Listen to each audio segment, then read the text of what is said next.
Students, welcome to dealing with commerce. तो बच्चों, कल हमने अपना नया चैप्टर स्टार्ट किया था जो 12th अकाउंटेंसी के फर्स्ट यूनिट का 5th चैप्टर है, जो है साझेदार का अवकाश ग्रहण एवं मृत्यु, retirement and death of a partner. बच्चों, इस चैप्टर से कल हमने अपना पहला टॉपिक पढ़ा था जो था न्यू प्रॉफिट शेयरिंग रेशियो, नए लाभ विभाजन अनुपात की गणना जो है ये कल हमने सीखा था। और हमने इस टॉपिक पर 2 केस पढ़ा था। जो हमारा पहला केस था बच्चों वो ये था कि जब शेष साझेदार अवकाश ग्रहण करने वाले साझेदार का हिस्सा उसी अनुपात में प्राप्त करे जो वह पहले प्राप्त करते थे। ये था हमारा उस टॉपिक का पहला केस। और हमारा सेकंड केस था कि जब अलग होने वाले साझेदार का हिस्सा पुराने साझेदार एक निर्दिष्ट अनुपात में खरीदते हैं। तो इन दोनों केस को कल हमने स्टडी किया और सेकंड केस पर हमने एक क्वेश्चन भी सॉल्व किया था। आज हम बच्चों इन्हीं दोनों केस को लेकर कुछ जो क्वेश्चंस है वो सॉल्व करेंगे और अपने इस टॉपिक को क्लियर करेंगे। तो चलिए आज हम अपना पहला क्वेश्चन लेते हैं। तो बच्चों, हमारा पहला प्रश्न है, एक्स, वाई और जेड साझेदार हैं जो लाभ हानि 1/2 अनुपात 2/5 अनुपात 1/10 के अनुपात में बांटते हैं। यदि Z अवकाश ग्रहण करता है तो शेष साझेदारों का नया अनुपात क्या होगा। तो बच्चों, ये जो हमारा प्रश्न है सिर्फ 2 वाक्यों का प्रश्न है बच्चों, बहुत ही सिंपल है। हमको पहले प्रश्नों को पढ़कर ये समझना है कि ये कौन से केस पर हमको सॉल्व करना है, केस नंबर 1 पर सॉल्व करना है या केस नंबर 2 के आधार पर सॉल्व करना है। तो इस प्रश्न में देखो कोई भी जानकारी नहीं दी गई है, सिर्फ 3 साझेदार दिए गए हैं और तीनों साझेदार का जो अनुपात है, पुराना अनुपात, वो दिया गया है। और ये सूचना दी गई है कि इन साझेदारों में से जो Z है वह अवकाश ग्रहण करता है और आपको नया अनुपात निकालना है। तो बच्चों, सिंपल सी बात है कि जब कोई भी जानकारी नहीं दी गई हो कि जो साझेदार जा रहा है उसका जो शेयर है वो पुराने साझेदार जो है वो किस अनुपात में प्राप्त करेंगे, तो ऐसे कंडीशन में ये जो क्वेश्चन है हमारे फर्स्ट केस का क्वेश्चन होता है। ठीक है, तो इस क्वेश्चन को हम फर्स्ट केस के आधार पर सॉल्व करेंगे। बहुत ही सिंपल है, चलिए इसको फटाफट सॉल्व करते हैं। देखिए, 3 साझेदार हैं हमारे, एक्स, वाई एंड जेड। तीनों का अनुपात प्रश्न में दिया हुआ है, एक्स का 1/5, वाई का 2/5 और जेड का 1/10। अब बच्चों, चूंकि ये जो अनुपात है ये आपका किस में दिया है, फ्रैक्शन में दिया है, और तीनों के जो है डिनोमिनेटर सेम नहीं है। तो ऐसे कंडीशन में हमको सबसे पहले तो इनका डिनोमिनेटर सेम करना होगा। उसके बाद जो साझेदार अवकाश ग्रहण करता है उसके अनुपात को हम हटा देंगे, उसके भाग को हटा देंगे, और बाकी जो बचे साझेदार है उनका जो अनुपात है वही इनका जो है नया लाभ हानि अनुपात होगा। चलिए देखते हैं इसको सॉल्व करके। एक्स, वाई, जेड, इसमें से अवकाश कौन ग्रहण कर रहा है बच्चों, ये जेड साझेदार जो है ये अवकाश ग्रहण कर रहा है। तो चलिए सबसे पहले इनके डिनोमिनेटर को सेम करने के लिए एलसीएम ले लेते हैं। तो इनका एलसीएम होगा, देखिए 10, ठीक है। 5 2 10, यहाँ पर ऊपर हो गया 2, 5 2 10, 2 2 4, और यहाँ पर आ जाएगा आपका 1। अब आप इस एलसीएम को हटा दीजिए, तो यहाँ पर कितने बने, बचे 2:4:1। सीधी सी बात है, एक्स का अनुपात होगा 2, वाई का 4 और जेड का यहाँ पर 1। ठीक है, अब हम ये देख रहे हैं कि यहाँ से कौन सा साझेदार चला गया, साझेदार जेड चला गया। तो साझेदार जेड चला गया तो हम इसको हटा देते हैं।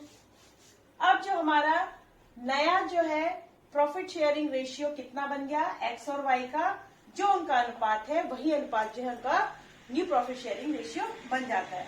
तो यहाँ पर न्यू प्रॉफिट शेयरिंग रेशियो जो ये हमारा आंसर है वो कितना आ गया, 2:4।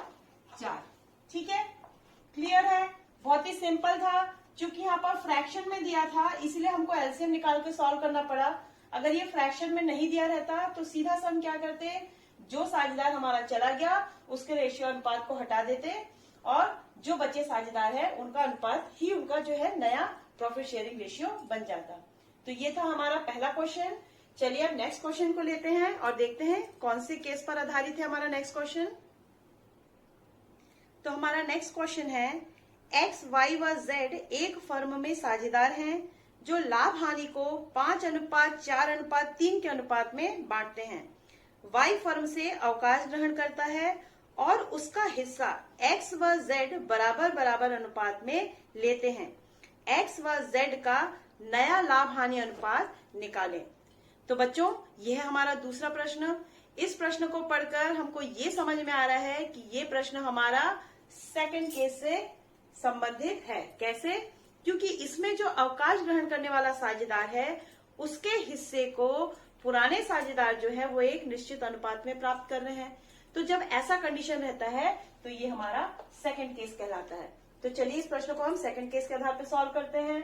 तो प्रश्न में गिवन है कि एक्स, वाई एंड जेड 3 साझेदार हैं और तीनों का जो पुराना अनुपात है वो है 5:4:3, 5:4:3। ठीक है। इन तीनों साझेदार में से अवकाश ग्रहण करने वाला साझेदार है वाई। वाई जो है वो फर्म को छोड़कर जा रहा है। तो वाई जब चला जाता है तो उसका जो हिस्सा है ये 4/12। इस हिस्से को पुराने बचे हुए साझेदार मतलब एक्स और जेड द्वारा बराबर बराबर अनुपात में ले लिया जाता है। मतलब 1:1 के रेशियो में जो है एक्स और जेड वाई के शेयर को ले लेंगे। तो सबसे पहले हमको यहाँ पर एक्वायर्ड निकालना पड़ता है और फिर हम साझेदारों के ओल्ड रेशियो के साथ एक्वायर्ड को प्लस करते हैं और उनका नया रेशियो जो है फाइंड आउट करते हैं। ये मैंने आपको पिछले वीडियो में भी बताया था।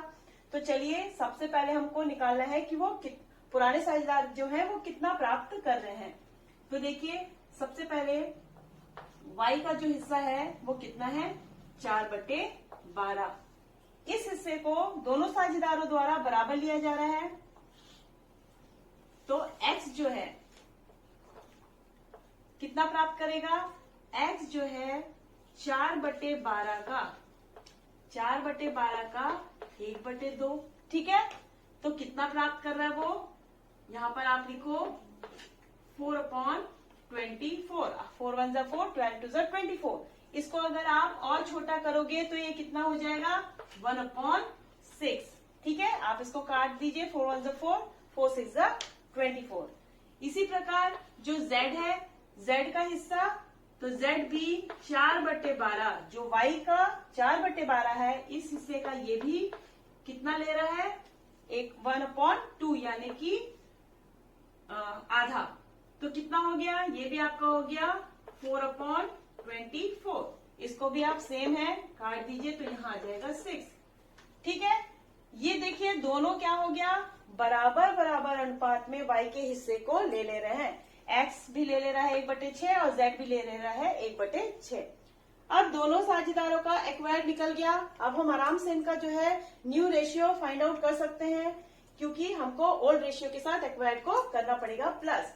तो आइए यहाँ पर हम इसको सॉल्व करते हैं। x जो है, x का नया भाग कितना हो जा रहा है? 5। इसका पुराना भाग कितना है? यहाँ पर देखिए ओल्ड रेशियो प्लस एक्वायर्ड। ठीक है। यही है हमारा फॉर्मूला फाइंड आउट करने का न्यू रेशियो, यह नया भाग। तो देखिए x का ओल्ड रेशियो कितना है 5/12 प्लस एक्वायर्ड कितना है 1/6। ठीक है। यहाँ पर भी हम फाइंड आउट करते हैं। चलिए एलसीएम निकालेंगे। कितना आया? ये होगा इसका एलसीएम 12। ठीक है। यहाँ ऊपर आ गया 5 प्लस 6 2 12, यहाँ आ गया 2। तो ये हो गया 7/12। ठीक है। 7/12 भी आ गया। अब यहाँ पर y का निकाल लीजिए। सॉरी z, y तो चला जा रहा है। z का कितना है 3/12। तो z का ओल्ड रेशियो है 3/12। एक्वायर्ड है इसका भी 1/6। अब यहाँ पर भी आपका एलसीएम आ गया 12, ये आ गया ऊपर 3 और यहाँ पर आ गया ऊपर 2। ठीक है। तो 3 + 2 यहाँ पर हो गया 5/12। ठीक है। ये आ गया आपका दोनों का नया भाग, नया हिस्सा। तो यहाँ पर आपका जो आंसर है वो निकल गया न्यू प्रॉफिट शेयरिंग रेशियो। कितना निकल गया 7:5। ठीक है, ये जो है आपका आंसर यहाँ पर फाइंड आउट हो गया। तो बहुत सिंपल था, हमने कुछ नहीं किया। सबसे पहले हमने क्या किया, वो हिस्सा निकाला जो कि पुराने साझेदारों द्वारा प्राप्त किया जा रहा है। तो जो साझेदार जा रहा है उसका जो रेशियो है, उसका जो अनुपात है, उसमें से पुराने साझेदार किस किस अनुपात में ले रहे हैं, तो हमने निकाल दिया कि 4/12 उसका अनुपात था, जिसमें से दोनों ने आधा आधा ले लिया। तो कितना लिया, 1/6। ये हमारा एक्वायर्ड निकल गया, प्राप्ति निकल गई। अब हम इनके पुराने अनुपात में से इनके प्राप्त अनुपात को जोड़कर इनका नया अनुपात यहाँ पर निकाल लिए। तो इस प्रकार सेकंड केस से हमने क्या फाइंड आउट किया, न्यू प्रॉफिट शेयरिंग रेशियो। तो चलिए एक और क्वेश्चन हम बनाते हैं। तो हमारा जो तीसरा क्वेश्चन है वो ये है, ए, बी व सी एक फर्म में साझेदार हैं जो लाभ हानि को 5:3:2 के अनुपात में बांटते हैं। बी अवकाश ग्रहण करता है और उसका हिस्सा ए और सी ने 2:1 के अनुपात में ले लिया। साझेदारों का नया लाभ विभाजन अनुपात निकालिए। तो बच्चों ये है हमारा तीसरा प्रश्न। तो इस प्रश्न में भी हमने ये देखा है कि इस प्रश्न में भी जो साझेदार अवकाश ग्रहण कर रहा है उसके हिस्से को पुराने साझेदारों द्वारा कुछ निश्चित अनुपात में ले लिया गया है। तो बच्चों ये प्रश्न भी जो है हमारा सेकंड केस से रिलेटेड है। तो इसको भी हम सेकंड केस के आधार पर बनाएंगे। सिंपल है, जैसा हमने पिछला क्वेश्चन हमारा सॉल्व किया था सेम उसी प्रकार हम अपना ये क्वेश्चन भी सॉल्व करेंगे। तो देखिए क्वेश्चन में गिवन है ए, बी एंड सी 3 साझेदार हैं, उनका पुराना अनुपात दिया हुआ है 5:3:2, जिसमें से बी जो है वो रिटायर हो रहा है और बी का जो शेयर है, बी का जो हिस्सा है वो सी, ए और सी द्वारा किस अनुपात में लिया जा रहा है, 2:1। पिछला जो प्रश्न था उसमें जो पुराने साझेदार हैं उन्होंने बराबर अनुपात में लिया था। यहाँ पर ए और सी जो है वो एक निश्चित अनुपात में ले रहे हैं जो है 2:1। तो सबसे पहले हम प्राप्ति एक्वायर्ड वाला निकालेंगे, यानी कितना प्राप्त कर रहे हैं। तो देखिए ए टेक्स कितना ले रहा है, बी का जो शेयर है वो कितना है। सबसे पहले हम यहाँ पर निकाल लेते हैं, बी का जो शेयर है वो है 3/10। ठीक है, अब इस 3/10 का 2/3 ए ले लेगा और इस 3/10 का 1/3 जो है वो सी ले लेगा। तो ए टेक्स 3/10 का कितना, 2/3। ठीक है, तो यहां पर आ जाएगा आपका 2/10, या फिर इसको आप और छोटा करके लिख सकते हो 1/5। ठीक है, अब यहां पर देखिए ए ने 1/5 प्राप्त किया, बी कितना प्राप्त कर रहा है, तो बी टेक्स सी टेक्स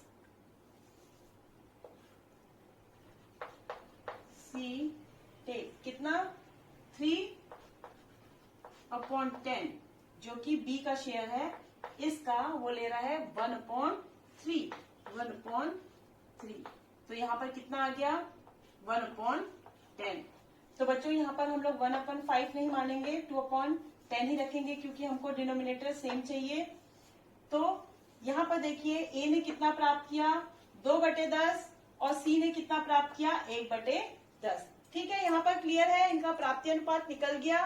अब हमको फाइंड आउट करना है न्यू प्रॉफिट शेयरिंग रेशियो, जिसके लिए हम क्या करते हैं, old ratio plus acquired ratio. ठीक है, चलिए old ratio plus acquired.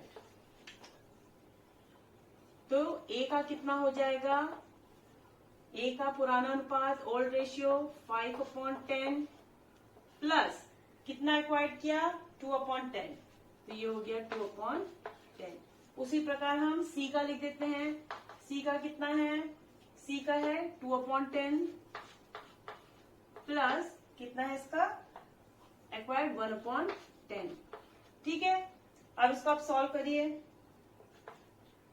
Simple है, एलसीएम चूंकि 10 ही है तो यहाँ पर हो जाएगा 5 + 2 यानी कि 7/10 और यहाँ पर आपका हो जाएगा 2 + 1 यानी कि 3/10। तो सिंपल है, यहाँ पर हमारा नया अनुपात कितना आ गया, 7:3, 7:3। तो न्यू प्रॉफिट शेयरिंग रेशियो, जो हमारा इसका आंसर आया है किसका, ए और सी का, वो है 7:3। तो ये है हमारा आंसर।